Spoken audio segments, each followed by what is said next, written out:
Alright, this podcast video is me talking about the Hobbit Home Society, how we could use our teamwork outside the workplace to make this a better sort of society that we live in.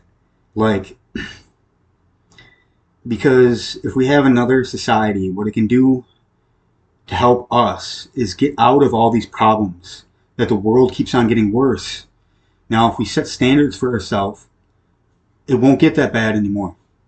People won't lose their sense of sanity because the world's getting out of order. There's wars happening. That's unorderly. When wars are breaking out, you think it's an orderly fashion to kill people and all this, think it is all right. And it doesn't make it right. We're fighting over problems of resources, of land. And that isn't the big picture. The big picture is all of us have to live together. The leaders of the world are the ones that are kind of in the evil enslavement that happened. They just brought up and get learned all these evil enslavements. You know, mankind was evil because basically, back in the olden days, how they went to war with their swords and stuff, and there's torture chambers. It's still, the world is not as evil as it was back then, maybe, like in the medieval days, but like the world still has that character. And there's good people, but they don't.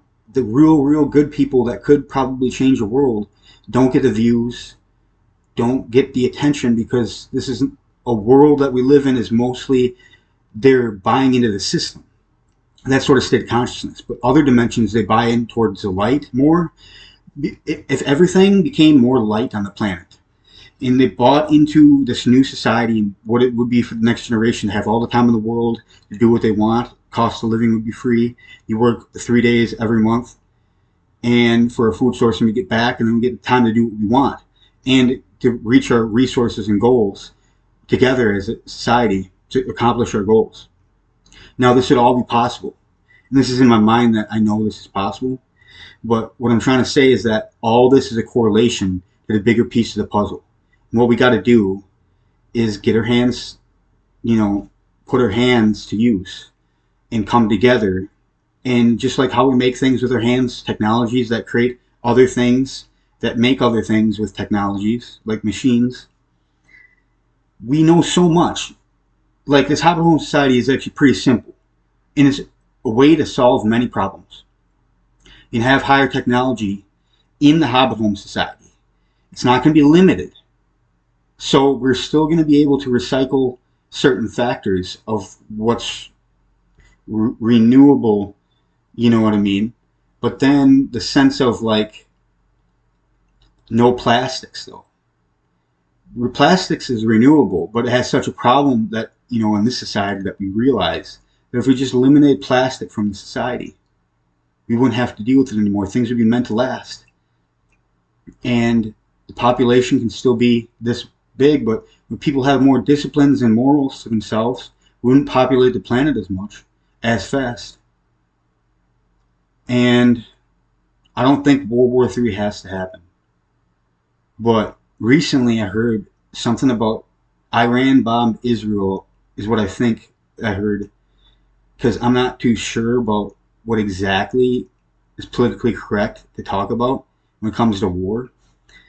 So basically, Iran bombed Israel, and then Israel is going to retaliate. But then Biden's going to say, "Don't bomb the nuclear plants." And anyway, what I'm trying to say is that there's all these sorts of states of consciousness. Once you get the brain in a revved up state of consciousness, it can be aware of many things at once.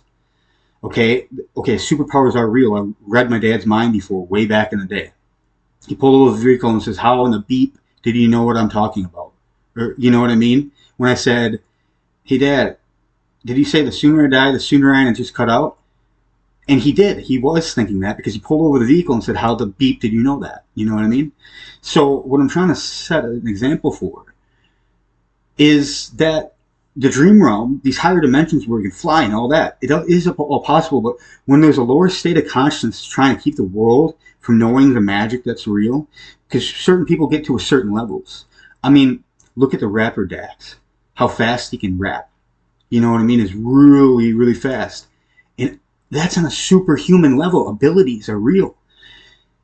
Like, I can't even go that fast in my voice, but I have other talents and abilities. But I'm trying to better myself and grow my talents and abilities for to keep myself busy when I don't have a lot of friends or whatever, so that I feel accomplished. And when I feel accomplished, then when I talk to friends and do this, I feel more whole within myself, and then I have something to give rather than something that I'm lonely and just needing attention. You know what I mean?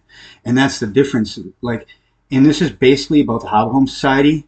But what I branched out to talk about is really relevant information to wake you up of why the Hobbit Home Society is such a beneficial process to all this. And if we just get together and do this out of what light is left on the planet, which is a lot, but we got to act upon it. It's been the light has been lazy in sort of degrees and categories on this planet, and they never fix them problems. But we never look into them problems because they want us distracted from them problems. What I'm saying is a very relevant truth. And Kylie told me not to talk about the ladies or anything. And I say ladies because that means older women, you know, and I'd rather use ladies than girls. But all I'm saying is that Neil worships the divine goddess. And girls, I hope you're doing amazing. All right?